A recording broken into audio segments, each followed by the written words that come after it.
ஜெரிமான பாதை வழியா வாய் வழியா வெளிப்படக்கூடிய கேஸ் தான் ஏப்பம்ங்கிற பெல்ச்சிங். இதுக்கு பர்பிங்கிற இன்னொரு பேரும் இருக்கு. அது வெளிப்படும் போது வித்தியாசமான வாசனையும் ஒலியும் ஏற்படுறது வழக்கம். வயிற்றுல நிலவக்கூடிய அசௌகரியத்தை குறைக்கக்கூடிய ஒரு இயற்கை நிகழ்வு தான் இந்த ஏப்பம்ங்கிறது.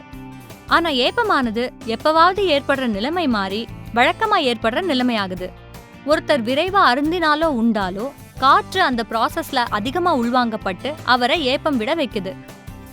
அஜீர்ண கோளாறும் ஒருத்தரை ஏப்பம் விட வைக்கும். கார்பனேட்டட் ட்ரிங்க்ஸ் ஆன சாஃப்ட் ட்ரிங்க்ஸ், ஷாம்பைன், பீரும் ஒருத்தர் உடலோட ஜெரிமான பாதையில அதிக அளவு காற்று சேர்க்கும். ஆனா சில சிம்பிளான ஹோம் ரெமடிஸ்ல இந்த பிரச்சனையை நம்ம போக்கிடலாம்.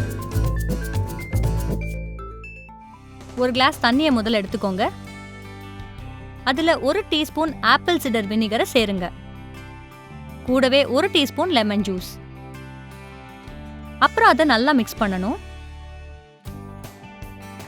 இதை ஒவ்வொரு தடவை சாப்பிடறதுக்கு முன்னாடி சாப்பிடணும்.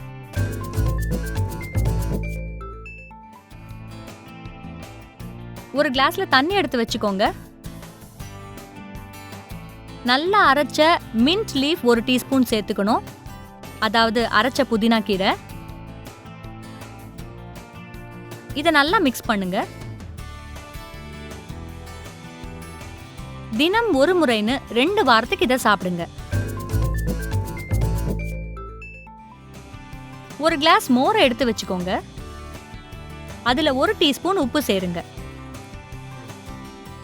அதுல கொஞ்சமா அசஃபோடிட்டா பவுடரை சேர்க்கணும், அதாவது பெருங்காய பவுடர். நல்லா மிக்ஸ் பண்ணுங்க.